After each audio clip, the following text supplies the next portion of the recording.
Once around the park, James, and don't spare the horses.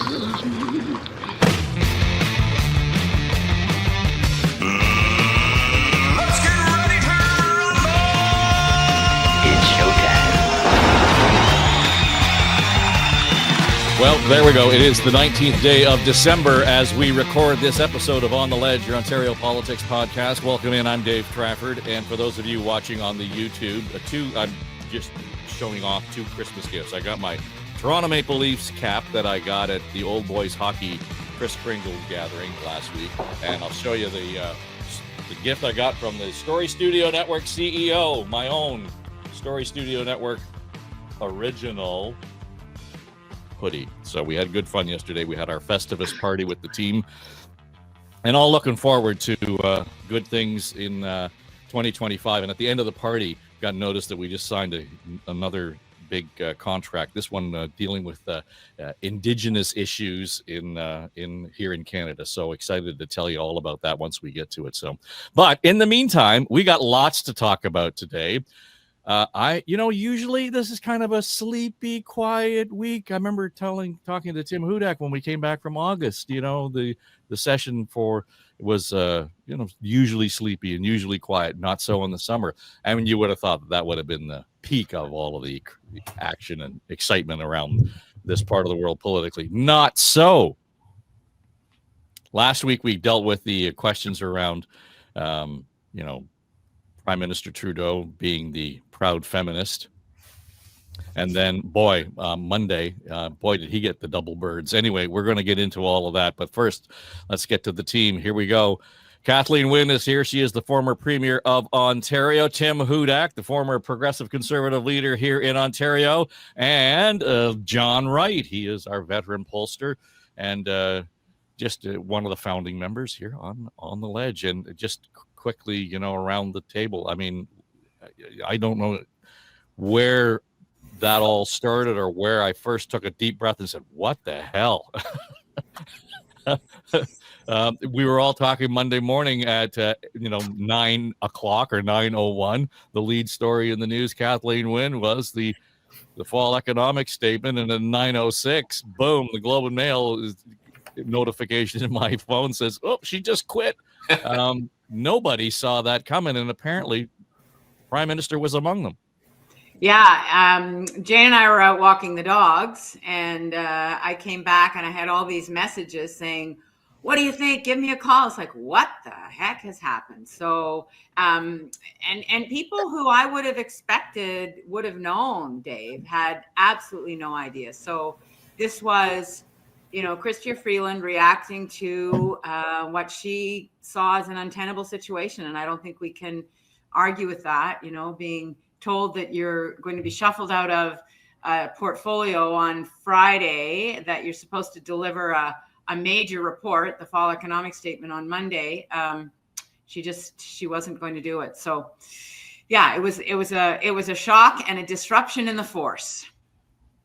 Well, it was a self-inflicted wound, Tim. I mean, seriously, who in their right mind thought, I'm firing you today, but just before you leave, could you do one more thing for me? I mean, what world does that make any sense? Yeah, you cannot be blindsided, and it's hard to imagine how you could be blindsided and not anticipate that scenario, given, the breakdown relationship between the finance minister and the prime minister had been ongoing and getting worse. So that is evidence alone that the leadership of Prime Minister Trudeau is well past its best before date.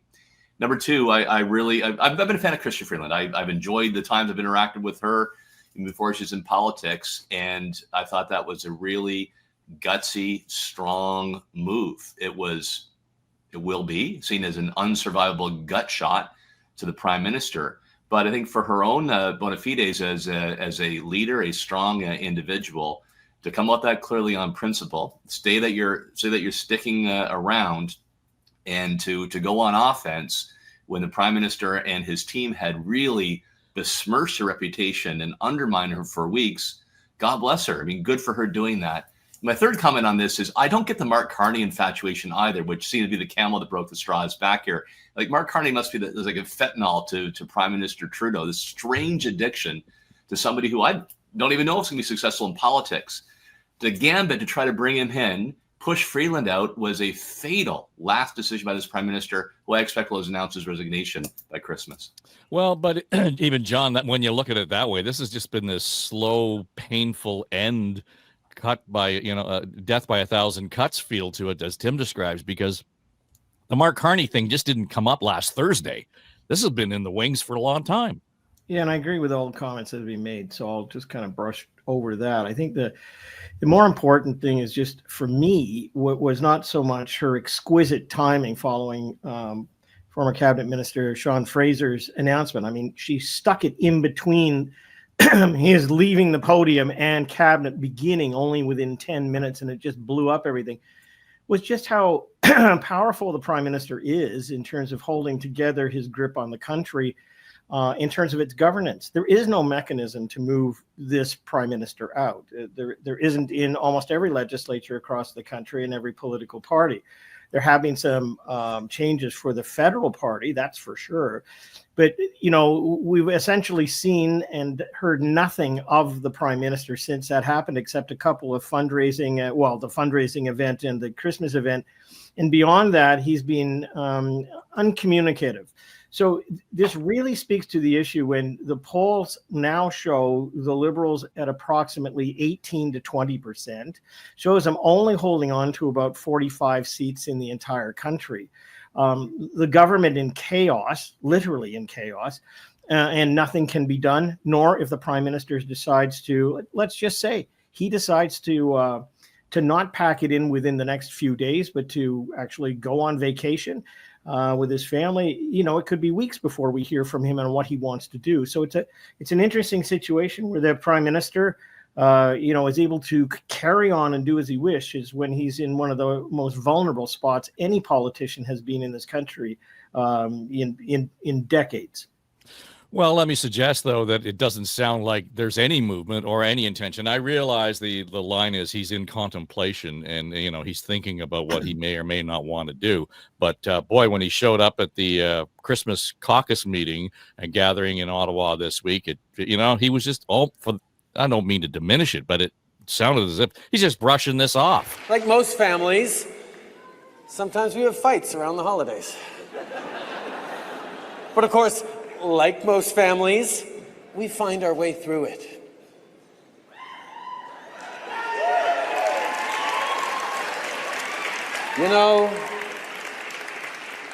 I love this country.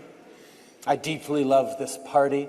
I love you guys. And love is what families are all about. Yeah, I love you guys too. So, I mean, but when you listen to that, it was almost like there was a laugh line or an applause line, Tim, that was written into the speech, and then one person in the crowd said, "Oh shit, I better get going," and started the room. That awkward, I guess you call it applause and cheering, but there was this really, it was almost pushed right in the room. And I think the prime minister was using his own well-honed barometer to measure the response in the room. And when you see that kind of delay, as you pointed out, Dave, that should reinforce, okay, I should try to find my exit with some dignity, with some degree of control, but move soon. Look, power and leadership is an on-off switch. There's no I'm contemplating and reflecting. You're either leading or you're out of the way. And what will happen, and I've been both one of the instigators and on the receiving end during my time in politics, other power centers develop. Those who want to be the next leader will be getting their campaigns ready. I remember when John Tory stepped down as Ontario PC leader, I moved fast, got my campaign manager, fundraiser, got caucus lined up behind me. That's happening, and that creates internal chaos if there are not some rules of the game. Then the MPs supporting those other candidates will be emboldened to come out, go after the prime minister, and make the situation worse. The third game you play is you try to mold the rules of the leadership to your advantage. If you feel you're the front runner, you want it sooner. How memberships can be sold, when the cutoff will be. All of that stuff will be now the focus of every energy. We're going through a trade crisis with the states. I think the prime minister will end up landing in the right spot. My guess is, like Dalton McGuinty, that resulted in Kathleen Wynne coming in, will say he's stepping down when a new leader is in place, and then they'll trigger a date for that leadership. I want to draw on your experience, though, Kathleen, in terms of dealing with a finance minister, and the narrative all week long was every first minister who deals with a finance minister locks horns at some point. You don't always disagree. You're not always singing from the same hymnal. But were you ever at a point where you were able to say, yeah, I like you, but, can you deliver the fall economic statement, and then I'll fire you the next day? That seems to be deeply entrenched in terms of that disagreement. How they could have got to that point astounds me. Yeah, well, I don't think that happened overnight. I think, to what Tim was saying, that this had been going on for some time. I mean, Charles Sousa and I didn't always agree. We often did, and there were others who disagreed with us. But it was a back and forth, and it was a discussion, and it was a working out of a plan to go forward.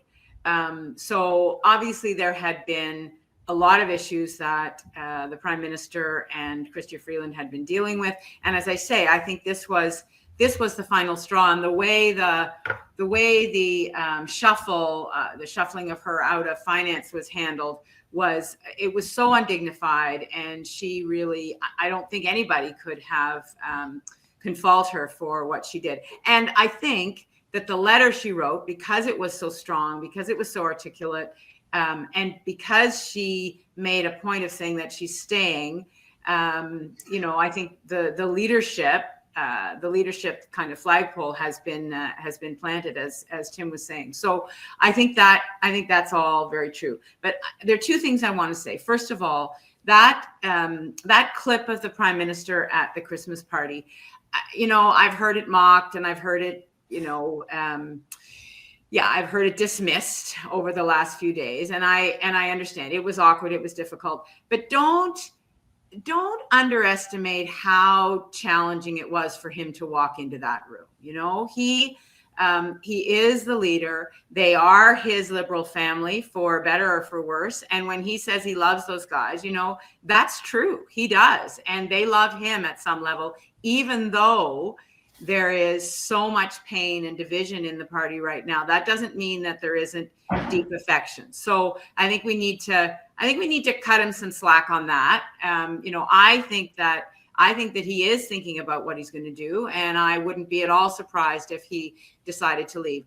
The comments about a pending cabinet shuffle, I don't know whether that changes the reality that he may leave or not. Anyway, I just think that we need to think of the context of him in that room. The last thing I want to say is that, to John's point, the huge issue right now is that we cannot go on in this disarray. We've got Trump kind of, approaching the border. We know that the trade conversation at least has to be attended to, but the whole relationship is so precarious right now.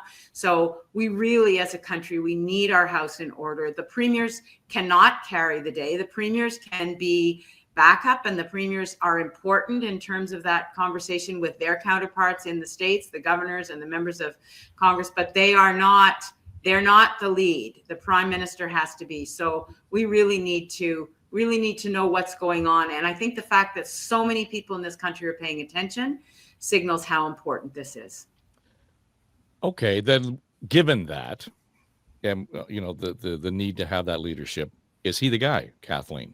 Is Trudeau the guy that has to be sitting at that table, or does he need to actually address the nation, step up and say, for the good of everything, for what's coming down the pipe on January the 20th, we need to do this?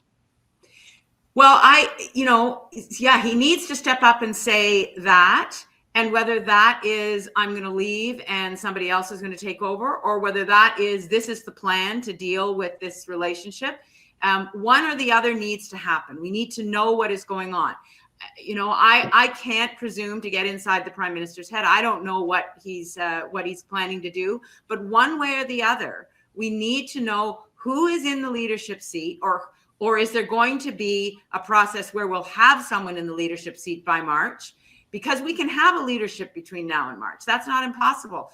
Tim talked about when Dalton stepped down. I know it's only one province, but still the infrastructure is there. It took us 3 months to have a leadership race, and that was a delegated convention. This is a different and perhaps more efficient process. So we need to know one way or the other. That's how I'm feeling as a Liberal, Dave. I'm feeling like I just want to know what the heck we're doing, and only the Prime Minister can tell us that. John, the whole question around confidence, though, is critical here. And you know, I heard somebody talking about this the other day, and who is not necessarily as deeply engaged in this conversation as we four. I mean, they're going on with their lives, but this is top of mind in terms of conversation and discussion. And the confidence question is the issue here. And I thought Chrystia Freeland made that abundantly clear in a very artful way in terms of the way she wrote that letter, crafted that letter. And I realize a lot of people saying that she launched her salvo for leadership. I'm not sure that was her initial intention. Her issue is confidence in the Prime Minister and his lack of confidence in her. What's your read across the board in terms of where we are as just the general electorate, the general Canadian who is looking at this? Is confidence that much of an issue? Well, they lost confidence in this Prime Minister and this government a long time ago. I mean, let's make no mistake about it that he, from an electoral point of view, he's dead man walking. And if he continues to lead this party, the party will be too. So I want to be a bit contrarian in all of this. If I were sitting in that cabinet office and everybody had left the room and Katie Telford was sitting across from me and maybe a couple of others, I'd probably be on the side of saying, look, Prime Minister, you need time. You need some time to not only reflect and do what you want to do, but also we are a government. We've got border security things to announce in 24 hours. You need a finance minister. We want to keep people in line. So we're holding over the head of caucus another 9 seats that could be in cabinet. And we need to put some things in place, run out the clock in the House, which he did.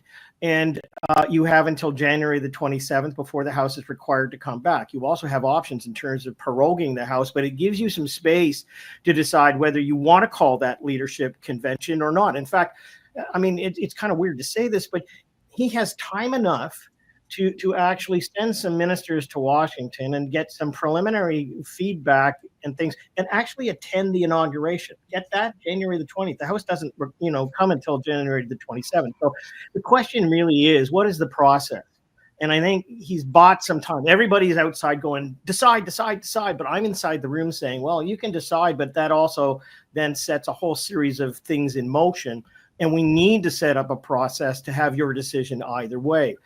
The second part of the decision is that he says, no, I'm not going.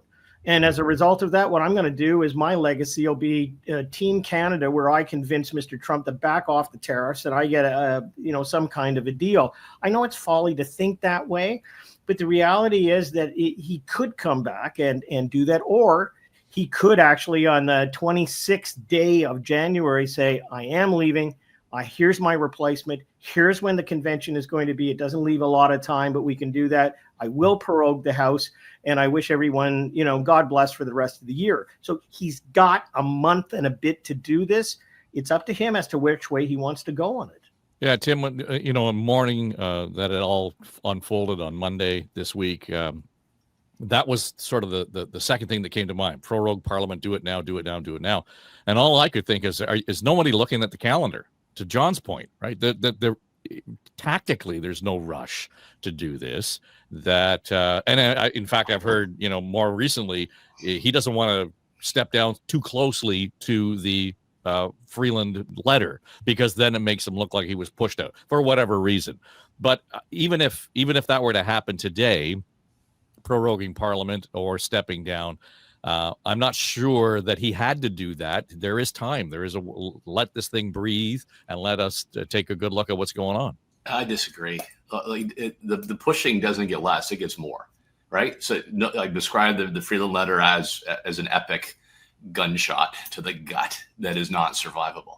And the sooner you face that instead of a slow bleed, the better it's going to be for the Liberal Party. But more importantly, the better it's going to be for our country as a whole. You will see, if he does make up his mind soon, knowing political animals, more and more jumping on the bandwagon and undermining his leadership, not running off in all directions. If I'm a potential aspirant to the position, I'm going to volunteer my way out of cabinet to keep as much distant from Prime Minister Trudeau as possible. I really think there's only one path that the Prime Minister needs to say. He'll be stepping down as leader. He sent a letter to the Liberal Party of Canada to give them that intention so they can send an appropriate leadership date. If that date is beyond when the House is to come back, then he can prorogue. But I really think it's that 1, 2, 3. I really don't see another alternative that's not going to cause more chaos and put us further off our footing when it comes to negotiating with President Trump. Kathleen, when would you advise Trudeau, if he's still on the job, to go to the inauguration? To have another awkward moment. Tell us how you really feel. Yeah, I think it'll be tough. But I think this is a guy who likes to walk into tough situations. I mean, I think he kind of prides himself on having that kind of strength, that kind of emotional strength. So I don't know whether I would advise him to go. I think that, if he's still in that job, Dave, he's got to go. The leadership of Canada has to be at the inauguration. In this moment, I don't think that we have an option. So, maybe that's one of the things he's staying on to do. I can't answer that question, but we need someone in the Prime Minister's chair in the leadership role at the inauguration. And I don't think Trudeau would shy away from it. Can I just pause go ahead, John. Another thing? I'd be interested in the feedback, but if you've got this time and you want to make that announcement somehow, maybe during the Christmas break, I mean, you have to have, you now have the time of process to, as I said, to unfold things. There's an opportunity even now to have chosen who's going to be your interim leader of the party and of the government of Canada. You could be sitting with them in your office right now on a daily basis, bringing them up to speed on a whole series of things. You could have them having their hand in who to choose for the cabinet, because it's not like it can all be dissolved in one moment. So I'm interested in the process more than anything else.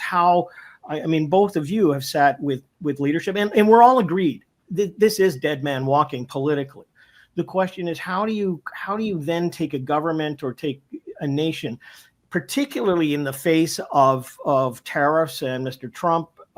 How do you process that even over for the next 2 weeks? And you've got the time. And, it's a scenario I've proposed right now where you're sitting, taking all the steps to do that. Is that pretty much what you're doing at this stage? So, go ahead, Tim. I'm going to say no, but yeah, go ahead. I agree with Premier Wynne that the Prime Minister, whether that's Justin Trudeau or whoever the acting leader is, has to be at the inauguration. You need your all-star team that is then going to, when the Prime Minister changes, at least will be in place to continue discussions. There's no choice on that matter. I was going to throw a random point on too, and look, I wonder if Jagmeet Singh's leadership is in a lot of trouble. They continue to be decimated in by-elections. They've gained nothing. And, the notion that he would even contemplate propping up a government, allowing some other prime minister who's not elected to continue on is beyond me. I don't know what's happening behind the scenes. So the circus with the Liberals is distraction enough. But boy, if you can't gain traction on the left with this very unpopular government, I got to think New Democrats are questioning their leader as well.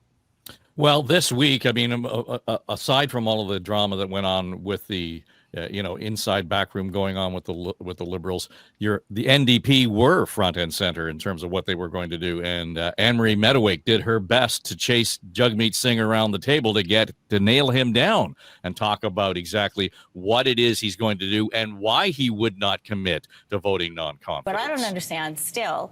Is, to quote Gwen Stefani, what you're waiting for? Like, what's the holdup? Why wouldn't you just trigger an election? Are you not ready? Is your party not ready for an election? We're absolutely ready, but I'm not going to speculate about when that's going to happen. I'm not going to be a pundit and talk about election dates. What I'm going to talk about is what I'm going to do for people. You're a leader. That's why I'm asking. Yeah, but I'm not going to speculate. I don't know what the votes are going to be. I don't know what they're going to be presenting us, so I'm not going to box myself in. Okay. But what I can tell people is there will be an election in 2025, sure, and I'm ready to fight it. And people have an important choice to make. You've said on this program and many times before, this will be a case-by-case basis. Mm-hmm. What's the case that would see you continue to support them? Well, like I said, I don't want to speculate on it. But if we've got scenarios what still do you need from them? I get what you were getting before from the supply and confidence agreement, dental care, pharmacare, but what do you still need from them that would garner your support and confidence? Well, here's a concrete scenario. We've got Trump coming in at the end of January, and he's going to impose tariffs. do we vote on retaliatory tariffs to say, no, we're not going to take that. We're going to fight back, but it's going to cost you. If you think that you can put tariffs on us and get away with no harm, it's going to hurt you. It's going to cost Americans. It's going to raise the cost of items in America. So we've got a choice between a vote on retaliatory tariffs or triggering an election. And what's in the best interest of Canadians? What's in the best interest of hundreds of thousands of workers who say, well, I don't want my jobs to be at risk. I want you to fight back and protect my jobs. I don't know what's going to happen. And so that's why I'm not going to speculate. But what I am going to say is there's going to be an election. And in that election, people will have that choice. You Democrats who want to bring down the cost of your groceries, want to build homes that you can afford. Conservatives want to let CEOs rip you off even more. That's an important choice. Last question. Given the mess that we're in right now, what we've seen happen, reading that letter, do you regret not bringing down this government sooner? No, I have no regret. No regrets, John. What do you think of that strategy? Well, again, two things. I'm sorry, I have to revert to process. And that is, I mean, part of this is to say, look, I can't bring down the government by just calling for the government to be brought down. There has to be a process. So we'll wait until January the 27th, and we'll wait for the first confidence motion, and we'll make sure that we're there to represent, to bring a new government to Canada. I mean, I punt it down the field kind of that way. Having said all of that, I mean, Jagmeet Singh needs to get the supply bill passed in the Senate, right? Like, I mean, he needs that to be done to incorporate all of the things that the Liberals have passed. So I would agree with your premise. I mean, they're tied, both the Liberals and the NDP are tied nationally way down at the end of the voting scale. Number two, the massive majority that we're going to see, quite possibly of the Conservatives, will rival anything that Brian Mulroney had in 1984 and 1988. So that's a given. The question really is, what is the mechanism to do this? And let me throw another wrench into it, because we talk a lot about Trump. What the next leader is going to be faced with is likely the Parti Québécois in power in Quebec, and the Bloc Québécois is the official opposition, which is then going to set up for a potential referendum, yet again on sovereignty association. So, you know, outside of the chaos we have with Trump, outside of the economic fallout that we are experiencing from this, outside of the tariffs that we're dealing with, we have a lot of challenges that this country is going to meet within the next year. And I think we're going to be politically exhausted by the end of even half of that. Well, I'm not sure, Kathleen Wynne, that it's good enough for Jagmeet Singh, though, to say, well, there's going to be an election anyway. It doesn't matter. I just think he looks incredibly weak, Dave. I think that he just looks like he doesn't know what the plan is.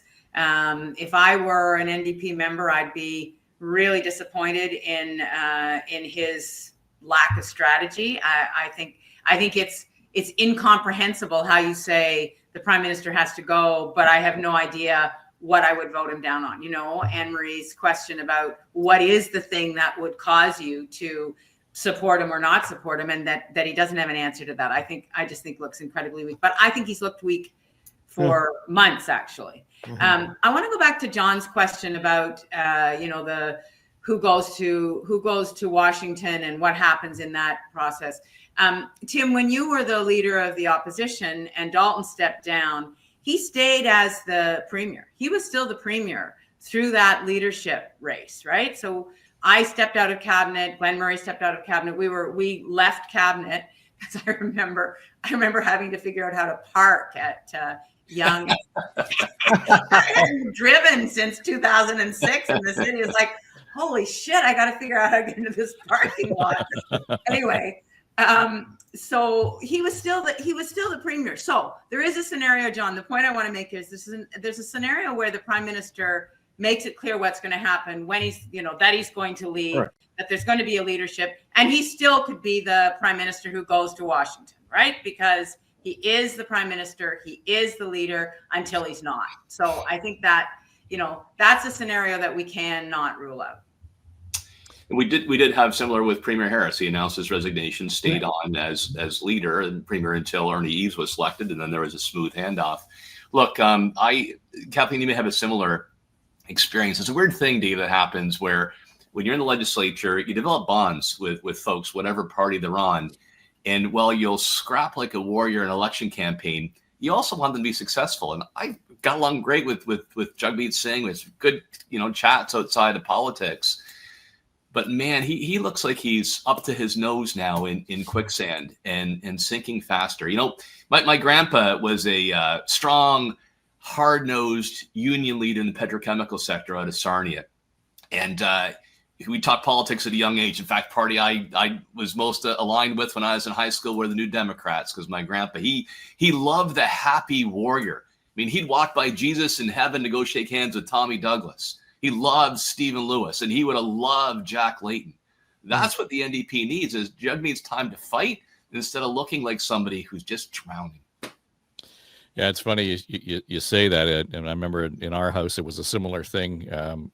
My mom took me to Varsity Stadium, and we sat in the front row, and it was a Pierre Trudeau rally, and the prime minister came along and shook everybody's hand. So because we were there, we got to shake hands. And a week later, my uncle, who was a New Democrat, took me to a David Lewis rally and got to meet David Lewis. So, but you know, even there, John, we the vitriol around all of this, and there are people who are cheering for Trump and his trolling of Trudeau because they don't like the prime minister, is really, I mean, to say short-sighted is an understatement.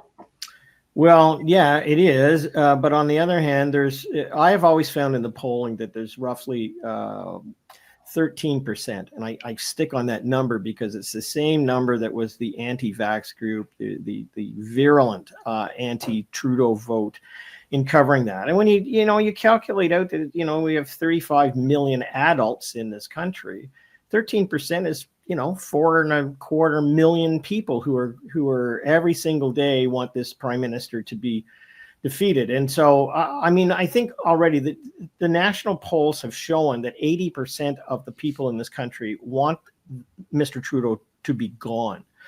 And I think, you've got 1 in 10 of them, or a little more than that, in fact, who will use every measure possible, including the issue dealing with showing that Donald Trump, it would be good for Mr. Trudeau to go because he doesn't belong there. I think the other issue, though, that you put the finger on is, I mean, he's trolling Canada on a consistent basis. I mean, Premier Ford is called out the Americans and called out Mr. Trump occasionally.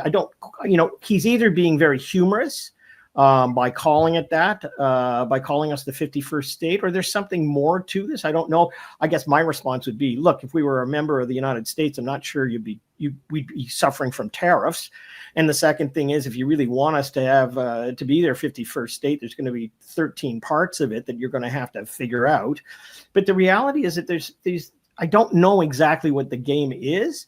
But, outside of Premier Ford, and maybe, that links us to Ontario, I don't see anybody else really in this country calling out the president-elect and actually taking it to his court.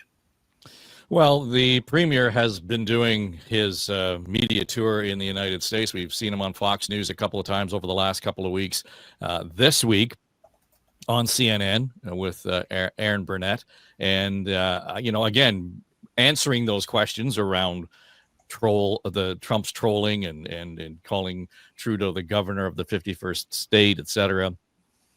And for the most part, the premier, I think, played the party line in as much as he said, well, President-elect's got a sense of humor. We just want to get a deal, and that's the right language. But I just want to pull the clip out of this because Aaron Burnett got into the whole question around cutting off energy to the United States from Ontario. And then she went down the rabbit hole around oil. And I want you to listen to this clip and tell me if I misunderstood what she said. 60% of America's total oil imports come from Canada.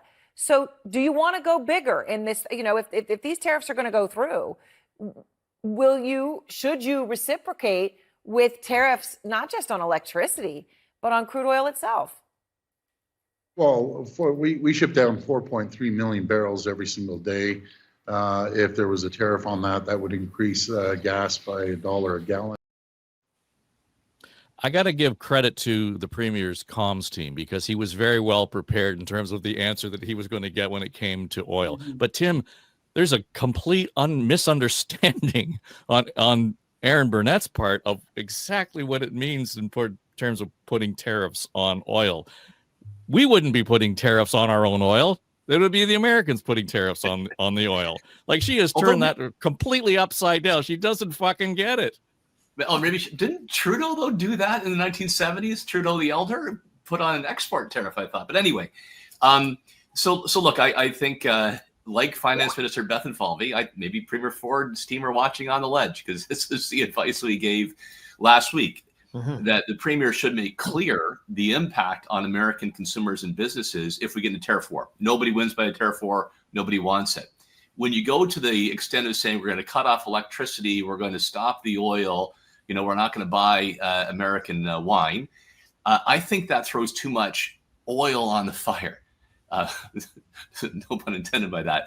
And that's a step too far. So I think the tone he struck there was dead on, and I hope he sticks with it. Kathleen? Yeah, I know. I agree. I think that she didn't actually know what she was asking. And to John's point, he knew exactly what he wanted to say. And I think it hit the right tone. I think the issue of cutting off the power supply or cutting off energy supply to the states creates division within our own country. And that's not helpful. So I think sticking to the impact that it's going to have, any of this is going to have on people in the United States. That's certainly the tack that we took in the first round of negotiations. I know this is a different round, and it's already escalated beyond what we saw in 2016-17. So I think that what Ford said that's the right way to go. And, as I said before, it's fine that Doug Ford is doing this. There is a leadership vacuum right now, unfortunately.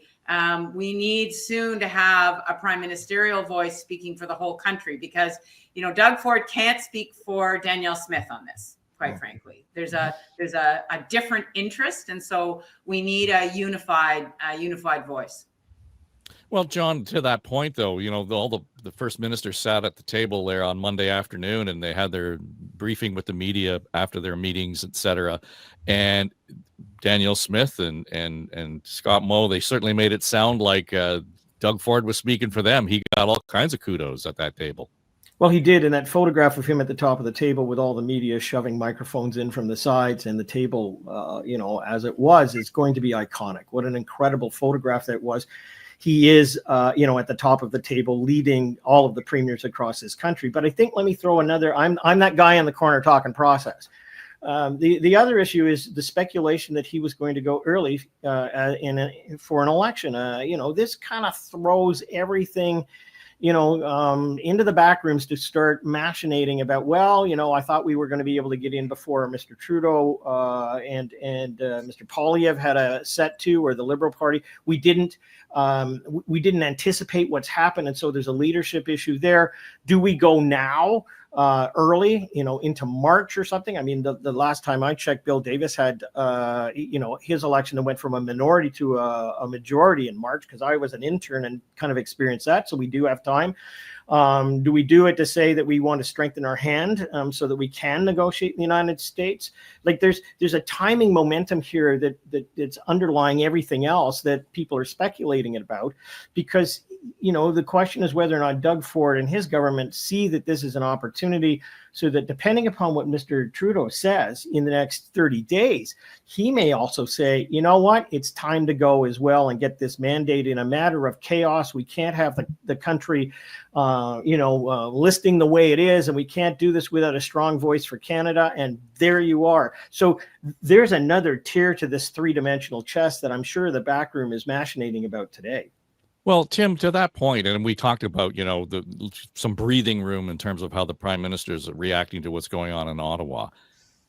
The premier does not have to move quickly here. I mean, there may be some sense in saying, we're just going to play out the mandate here. And, 18 months from now, we'll get a better picture of exactly what's going on. In the meantime, I can deal with Trump and Ottawa from a position of strength, given where I am in the polls right now.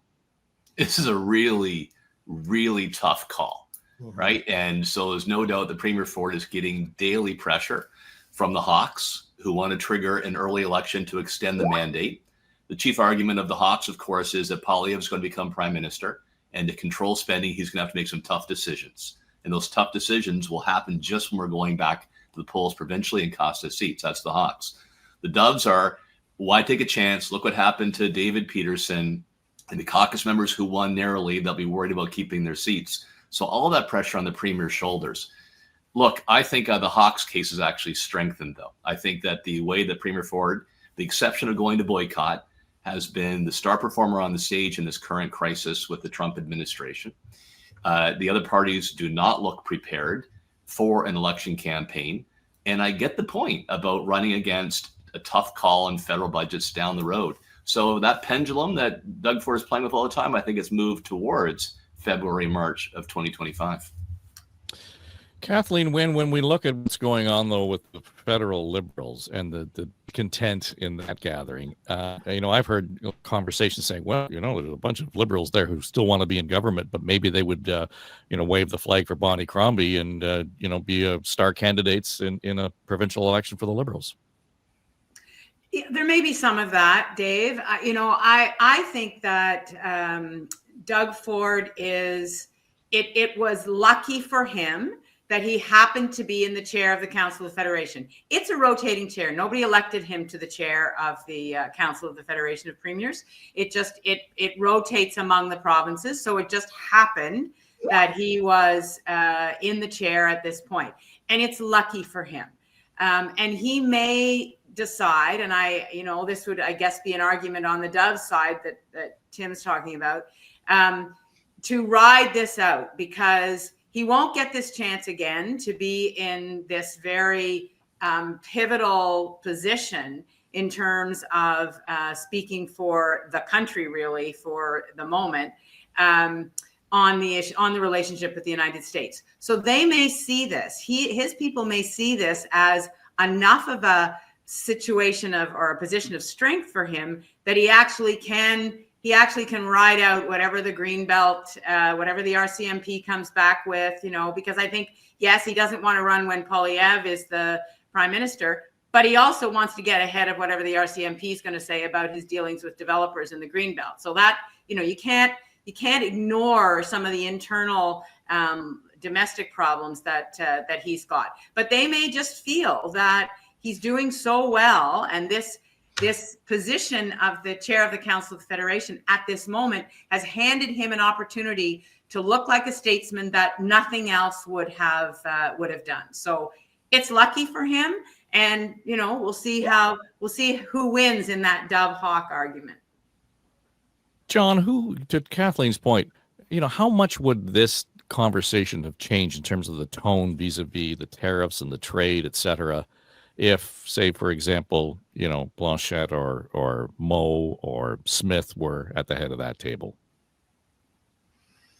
I'm not sure of the question. Well, I mean, we're taking our lead from Doug Ford because he leads the premier's table right now. If there were another premier at that table, for example, Danielle Smith has a clearly different view in terms of her relationship with the United States and oil exports, et cetera. Or Legault, who doesn't even believe in Canada, right? So, well, you know what? Much to the undercurrent here, he's the current premier of Ontario has fallen into a good place.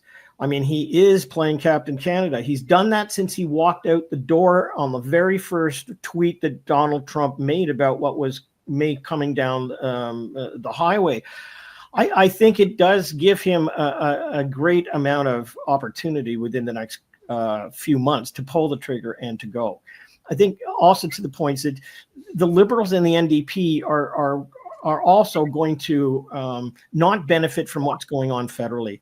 I mean, they will be carrying at the door people who say, I don't want to be part of a party that federally can't make up its mind on whether or not it wants to keep or turf Mr. Trudeau. And also Bonnie Crombie and the group of them. I mean, the argument about whether they've got a tax reform for Ontario or not that blunts some of the criticism from Mr. Ford versus Liberals can't manage anything. It's always in chaos. Let's bring some stability and bring some, the other question is, will the public and the electorate say, you know what, I'd rather have Bonnie Crombie dealing with Trump than Doug Ford? So he's fallen into a really fortuitous situation. And the question is, how does he manipulate this? And I mean that in a good way. How does he manipulate this in order to ensure that he's got, cabinet full cabinet solidarity, which you would have, but taking it to the field as a team that's going to be able to do this better than anybody else. Well, it will be all fun and games until the crying's over, or whatever the phrase is. So we'll leave it there. This is the ultimate edition of On the Ledge, your Ontario Politics podcast. So Merry Christmas, and thanks to you, Tim Hudak. It's good to have you in the chair, and Kathleen Wynne and John Wright. And we miss our buddy Keith Leslie, but he promises to be back in the new year. And to those of you who watch and listen, feel free, subscribe, give us a comment, and we'd love to have you, part of the show. You can hit the talk back button on my website, davetrafford.com. In the meantime, I'm going to give you permission just to dial it back, take some time to breathe, maybe even turn off the radio, the TV, the feeds and the news and all that for a few days anyway, because you know what? It'll all catch up to you when we flip the calendar. And I'll give you one example. This week, I revisited The Moth, M-O-T-H, The Moth. And it's a podcast series that's all about storytelling and storytellers. And I stumbled on one this week, and it was all about in service, being in service of others. And it was just by accident I found it, but it is this time of year when we're all in service to each other, and we emphasize that through the holidays. And I want to thank those of you who stepped up and supported St. Clair Inn. So we're well on our way of not only meeting our goal and fundraising, but surpassing it. So those of you who have stepped up and done so, whether it's attending our concert series for the Promise or just donating to St. Clair Inn, thank you. And if it's not St. Clair Inn, think of the others whom you can be in service of, and do your part. Yeah, turn it off. But I would direct you to that podcast, The Moth, and listen. It's about 4 episodes ago, late November, early December, the one about service. Nice tone for this season.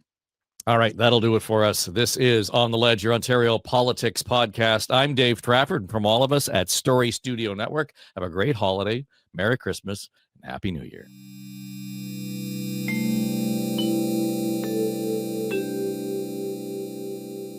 This is SSN. Story Studio Network.